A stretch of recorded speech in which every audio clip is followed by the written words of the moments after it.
সরকারের পতন না হওয়া পর্যন্ত কোটা বিরোধী আন্দোলনের সঙ্গে থাকার ঘোষণা দিয়েছে গণতন্ত্র মঞ্চ।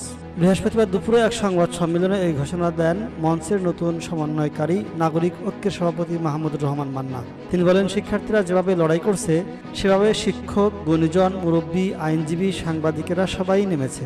তাতে এই সরকারের মৃত্যু ঘণ্টা বেজেছে। মাহমুদুর রহমান মান্না বলেন, সরকার গায়ের জোরে পরিস্থিতি মোকাবেলা করতে পারবে না। আন্দোলনকারীদের বিরুদ্ধে বাংলাদেশের সম্পূর্ণ বাহিনী নামানো হয়েছে। থামাতে পারেনি, সব রকম নির্যাতনের পরও আন্দোলন বন্ধ করতে পারেনি। আন্দোলন বাড়ছে, আরও বাড়বে।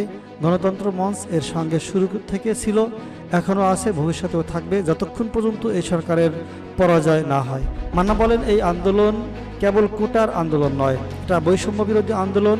এই আন্দোলন এখন সরাসরি এসব হত্যার বিচার চায়। ওইসব মন্ত্রী যারা গুলির নির্দেশ দিয়েছেন, উস্কে দিয়েছেন ছাত্রলীগকে, তাদের পদত্যাগ চায় দল থেকে এবং সরকার থেকে।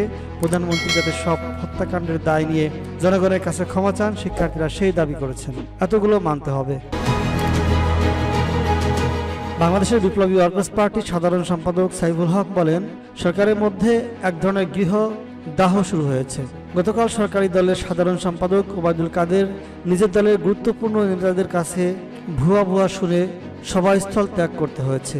এর মানে তারা সরকারের শেষ দিনগুলো পার করছে। ভবিষ্যতে এ ধরনের অনেক ঘটনা দেখা যাবে। আইন শৃঙ্খলা রক্ষাকারী বাহিনী সহ বিভিন্ন বাহিনীর সদস্যদের উদ্দেশ্যে সাইফুল হক বলেন, যে তরুণীরা শিক্ষাঙ্গনে, বিশ্ববিদ্যালয়, স্কুল, কলেজে বুক চিতিয়ে দিচ্ছে, তারা হয় আপনার সন্তান, আপনার ভাই, আত্মীয়। তাদের বুকে গুলি চালাবেন না। জনগণের ট্যাক্সের পয়সা দিয়ে জনগণের বুকেই রাবার বুলেট, সাউন্ড গ্রেনেড, ছড়াগুলি নিক্ষেপ করবেন না। গণসংহতি আন্দোলনের প্রধান সমন্বয়কারী জুনায়েদ সাকি বলেন, এরকম একটি হত্যাযজ্ঞ চালানোর পর এই লাশের কারবালায় দাঁড়িয়ে এই সরকারের ক্ষমতায় থাকার আর কোনো অধিকার নেই। একথা এখন বাংলার ঘরে ঘরে প্রতিধ্বনি হচ্ছে। রাষ্ট্রীয় শোক প্রত্যাখ্যান করে সারা দেশের মানুষ লাল কাপড়ে, লাল ফিতায়, ফেসবুক লাল প্রতীকে ভরিয়ে দিয়েছে। এই যে অনাস্থা, এটা জনগণ এই সরকারের প্রতি চূড়ান্ত অনাস্থা জানিয়েছে। এই অবস্থায় আর চলতে পারে না জানিয়ে তিনি সরকারের উদ্দেশ্যে বলেন, এটা রাজনৈতিক সংকট, রাজনৈতিক সংকটের রাজনৈতিক সমাধান করতে হবে। সমাধান হচ্ছে পদত্যাগ করুন এবং অন্তর্বর্তীকালীন সরকারের হাতে ক্ষমতা হস্তান্তর করুন। সংবাদ সম্মেলনে ভাসানী অনুসারী পরিষদের আহ্বায়ক শেখ রফিকুল ইসলাম বাবলু, রাষ্ট্র সংস্কার আন্দোলনের প্রধান সমন্বয়কারী হাসনাত কাইয়ুম ও জেএসডি সাধারণ সম্পাদক শহীদ উদ্দিন মাহমুদ স্বপন বক্তব্য দেন।